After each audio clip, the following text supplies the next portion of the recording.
Francis, on commence par l'état des troupes, comme chaque semaine. Comme vous avez vu, on a pris beaucoup de jeunes. La liste, Aurélie, tu t'en charges? Les forfaits. Les forfaits. Enrique. Carlos, certainement. Henri, oui.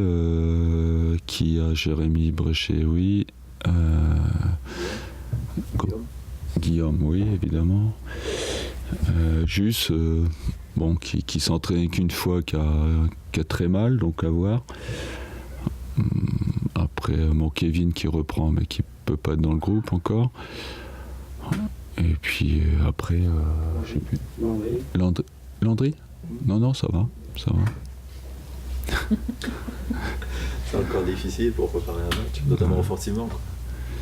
Ouais, c'est gênant parce que c'est beaucoup d'attaquants, donc on n'a pas beaucoup de choix et voilà, il faut faire avec. Et en plus, Chèque qui n'est pas à 100% non plus parce que vous voyez, il s'entraîne, il boite aussi, donc on fait avec. Ça vous aura poursuivi, hein? Toute la deuxième partie de saison, c'est sûr qu'on n'a pas eu les cartes pour se défendre. C'est dommage, mais c'est comme ça, il faut accepter. Vous allez à Valenciennes qui est condamné, même s'ils espèrent un miracle, mais ils sont condamnés. Ouais. Ça va donner quoi comme match? J'en sais rien. J'en sais rien parce que les matchs de fin de saison, quand il n'y a plus beaucoup d'objectifs, compliqué à gérer. Après on verra. Je pense qu'ils vont quand même essayer devant leur public de faire un match correct parce qu'il y a les supporters qui ont l'air quand même assez en colère, donc je pense pas qu'ils lâchent le match. Après nous, on va voir ce qu'on va donner par rapport au match de Lille où on a quand même été déçus de l'investissement qu'on a mis. On peut jamais dire à l'avance comment ça va se passer. Est-ce que vous espérez qu'il y ait un investissement supérieur à ce qu'il était à Lille? On espère toujours, puisqu'on a perdu à Lille. Ça veut dire qu'il y a des choses qui n'ont pas marché. Je pense que dans l'investissement, mais surtout dans les duels, on n'a pas été présents. Ils ont été supérieurs à nous, ça c'est sûr. Sûrement que Lille est supérieur à nous aujourd'hui. Ils sont 3e, on est 7e. Ils ont montré qu'ils étaient supérieurs à nous. Alors peut-être qu'on n'a pas fait ce qu'il fallait, mais eux, ils ont fait ce qu'il fallait en tout cas. Parce que j'ai l'impression ce matin qu'il y a une détermination assez forte. C'est ce que je disais à Greg Sertic, c'est que parfois on est plus déterminé à l'entraînement qu'en match.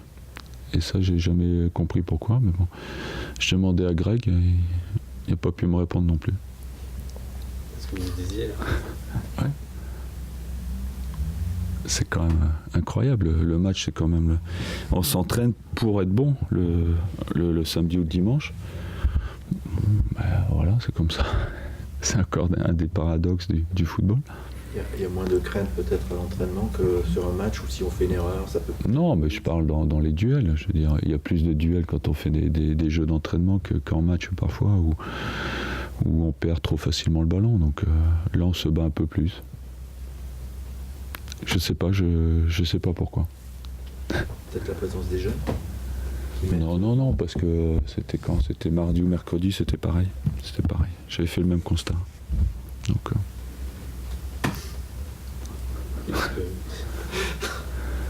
Est-ce que vous êtes tenté de changer des choses dans l'organisation du jeu? Il faudrait peut-être avoir des joueurs. Ouais. Si on a 8 à l'infirmerie, déjà si j'arrive à être 16 sur le banc, c'est bien. Donc j'ai pas beaucoup de choix pour changer quoi que ce soit. Donc on va voir déjà demain qui peut jouer et puis après on fera un choix, mais ils sont de toute façon très limités de par l'effectif. Vous pouvez intégrer des jeunes de l'équipe réserve peut-être ou... Comme attaquant, il n'y a que le petit Touré qui peut venir avec nous. Après, Crivelli est blessé depuis 3 semaines. C'est dommage parce qu'on aurait eu besoin de lui. Il était suspendu, après il s'est blessé. Autrement, je pense qu'il aurait fait quelques matchs. Mais aujourd'hui, il est pas opérationnel. Après, à part le petit Touré, je ne vois pas qui peut jouer en équipe première. Et encore, le petit Touré, c'est encore un peu jeune. Hein. Donc voilà, j'ai pas beaucoup de choix. Donc même si on perd des matchs, on en a perdu qu'un sur les 2 derniers mois, mais on l'a perdu. Les choix sont très limités. Quel discours pourrait tenir quand justement il reste 3 matchs mais sans enjeu quelque part? Un coach, il dit... C'est ce que je leur ai dit avant Lille, mais aujourd'hui on avait Lille, on avait Monaco, on avait Marseille, qui sont des équipes qui vont jouer l'Europe l'année prochaine, certaines la Ligue des Champions. Donc moi je m'attendais quand même à ce que ces 3 matchs-là, on montre quelque chose contre des équipes qui vont faire la Ligue des Champions, pour un peu faire oublier la mauvaise saison qu'on fait. On n'a pas été capable d'élever notre niveau de jeu, mais peut-être parce que Lille est supérieur à nous. Donc après les discours, on peut tout dire. Après les actes, c'est autre chose. Peut-être sont-ils tout simplement résignés? J'en sais rien, il faudra leur demander. Je sais pas qui c'est qui vient tout à l'heure. Marc, demandez à Marc. J'ai pas l'impression qu'ils sont résignés, mais on essaye de faire des choses, mais on n'arrive pas à les faire. Ça faisait 3 semaines qu'on essayait de reconstruire de derrière, de faire, et puis tout d'un coup on a tout oublié, on a fait n'importe quoi. C'est pour ça qu'à la mi-temps j'étais en colère, parce que on a quand même un fil conducteur depuis un mois où on joue mieux, même si c'est pas extraordinaire. On en avait mis 5 contre Guingamp, même si Guingamp n'est pas Lille. Mais je m'attendais quand même à repartir sur les mêmes bases, et puis on n'a pas été capable de le faire. Pour vous, c'est déjà une mauvaise saison. Le premier but, c'est quand même... Attendez. Pour vous, c'est d'ores et déjà une mauvaise saison, que vous soyez 6e ou 7e, c'est une mauvaise saison. Sur ce que vous on a un budget pour être 7e, donc on est dans les clous. Mais au niveau du jeu, bien sûr, on est insatisfait de ce qu'on a fait. Oui, c'est sur les buts que vous prenez, notamment, c'est des choses qu'on n'avait pas l'habitude de voir avant. Vous pensiez que c'était complètement évalué? Le premier, c'est un beau but. Il y a pas grand-chose à dire, à part que le deuxième, il est hors jeu. Donc, mais c'est même pas les buts. On concède trop d'occasions. Après, c'est dans le jeu que ça me dérange. Moi, le jeu, il me dérange aujourd'hui. Ça remontait sans arrêt, en fait. Ouais, et puis on n'arrive pas à garder un ballon, on perd tous les impacts physiques quand on s'appuie sur nos attaquants, alors qu'on regarde les attaquants de Lille, quand on leur donne le ballon devant, ils arrivent à la garder. Donc voilà, à partir du moment où on n'a pas cette phase de construction avec nos attaquants qui gardent le ballon, derrière on peut pas monter et on peut pas avoir de jeu comme ça. Je me projette sur la semaine prochaine, Paris sera champion. Ouais. Est-ce que Paris sera un beau champion par rapport à la saison dernière notamment? Un beau champion. Ah oui, bien sûr, quand on est champion, c'est tout le temps. Même s'ils ont une grosse équipe, il faut être champion. Il faut le faire. Il faut le faire, surtout qu'ils ont été titillés par Monaco quand même sur toute la saison. Ils ont fait le doublé. C'est ça, hein, ils ont fait le doublé, ouais. Je me rappelle plus. Ils ont gagné, ouais. Bien sûr, un champion, c'est toujours bien. Il n'y a pas un petit manque de panache, même si Monaco a titillé, mais... De panache? Non, je ne sais pas. Vous restez sur les 2-3 derniers matchs, mais il y a eu 10 mois avant quand même. J'ai l'impression que vous avez des mémoires sélectives parfois, non? Non, mais c'est vrai, on a tendance à très vite oublier la première partie. C'est comme si vous disiez le Bayern il a fait une mauvaise saison, alors qu'il avait 20 points d'avance en championnat. C'est vrai qu'il a perdu les derniers matchs, et c'est souvent le money time, les derniers matchs, parce que c'est les finales, c'est les titres qui se jouent, mais il ne faut pas oublier ce qui a été fait avant. Et Paris, on s'est quand même régalé à les voir jouer 10 mois sur 12. Hein. Donc après, c'est vrai qu'à Sochaux, ils étaient moins bien. Bon, après, ils n'ont plus l'objectif non plus de gagner à tout prix. Donc on voit très bien que quand il n'y a pas un objectif bien précis, c'est compliqué de se motiver. Est-ce que vous pensez que la culture d'avoir toujours la possession de balle est mise à mal par ce qui se passe aujourd'hui, le Real qui joue plus direct Ouais, après, regardez l'Atlético, à un moment donné, ils ont eu une phase de jeu où ils ont gardé le ballon. On ne donne pas le ballon à l'adversaire pour s'en débarrasser.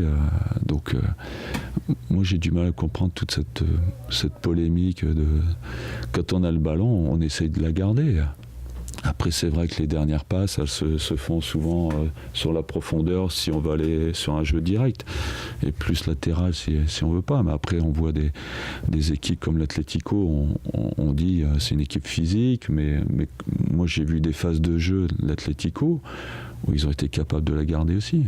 Donc c'est un faux débat. Après, peut-être le Bayern a des moins bons attaquants que le Real aussi. Pour moi, le Real, ils ont quand même 2 ou 3 devant qui sont quand même, c'est pas des bons joueurs, c'est des stars. Donc peut-être le Bayern devant, ils ont pas l'attaquant qui est l'équivalent de Ronaldo. Vous appréciez particulièrement le Barça, vous nous l'avez plusieurs fois évoqué. Ouais. Est-ce que ça vous fait un petit peu mal de voir le Real et l'Atlético? Bon, faut pas quand même exagérer. Ils peuvent encore être champions. Mais non, l'Atlético, franchement, il mérite de jouer la finale. Et le Real aussi. Donc, il n'y a pas de regret par rapport à ça. Après, moi, j'aime bien le Barça parce que ça fait longtemps que je les suis. Mais c'est vrai qu'ils sont un petit peu moins bien depuis un an. Pour le coup, ça veut dire que les résultats leur donnent raison, mais le football espagnol est à Maintenant qu'ils sont moins bons, je vais suivre une autre bonne équipe. Ouais. Souvent les supporters ils font ça. Ils suivent les meilleures équipes. Donc je vais changer, c'est plus le Barça aujourd'hui, c'est celle qui va gagner la Ligue des Champions. Est-ce que vous allez regarder la finale de la Coupe de France? Bien sûr, oui. Qui vous voyez? Putain, je me suis trompé déjà. Là. Si, le Real, je l'ai vu, mais l'Atlético, je pensais qu'ils allaient perdre. Oh, moi, je pense que ça va être Rennes quand même, je pense. Mais bon, je voudrais pas me faire des ennemis du côté de Guingamp, mais c'est vrai qu'ils attendent ça depuis longtemps. Ils l'ont raté il y a 5 ans, je pense. Bon, aujourd'hui, Rennes, ils ont quand même fait un bon recrutement à l'intersaison, donc je pense qu'ils sont costauds. Après Guingamp, ils ont quand même la tête au maintien, c'est loin d'être fait. Hein. Donc inconsciemment, ils ont quand même dans un coin de leur tête le sauvetage pour rester en Ligue 1 l'année prochaine. Donc Rennes est plutôt libéré. Guingamp, ils ont quand même une épée de Damoclès au-dessus de la tête. Donc on y est, la finale de la C3 avec Benfica qui s'est passé.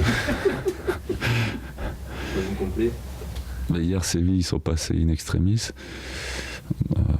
Moi, je vois Séville quand même. Moi, je m'arrête à Valenciennes. Ça vous peine, en tant que nordiste par exemple, ça vous peine que Valenciennes descende? Quelle est quand on a 3 clubs comme ça, Lens, Lille, Valenciennes, quelle est la hiérarchie sentimentale? Comment on se... Moi, disons que j'ai joué à Valenciennes. J'ai commencé là-bas, je suis allé à 14 ans là-bas, donc je connais bien le club, mais c'était il y a 40 ans. Quand on joue dans un club, c'est vrai que c'est toujours, ça fait de la peine de les voir descendre, même si je connais plus personne là-bas, évidemment. Après, Lens, c'était pareil. Là, c'était plus récent, puisqu'ils sont descendus. Et là, j'ai été joueur quand même 10 ans et entraîneur. Donc, mais c'est 2 clubs qui ont fait partie de ma vie. Et on ne peut pas les voir descendre comme ça sans avoir un petit pincement au cœur, évidemment. Sans y avoir joué, mais quand on supporte Lens, par exemple, quand on supporte Valenciennes, on ne peut pas aimer Lille ou... Là-bas, oui. Lens et Valenciennes, c'est plutôt bon enfant entre les clubs. Par contre, entre Lens et Lille, c'est la guerre. Ça a toujours été comme ça. Même quand j'étais joueur, je me souviens, on avait des derbies contre Lille, c'était la guerre. Et ça continue depuis toujours. Donc Lille est content quand il y a Lens ou Valenciennes qui descendent. Ouais.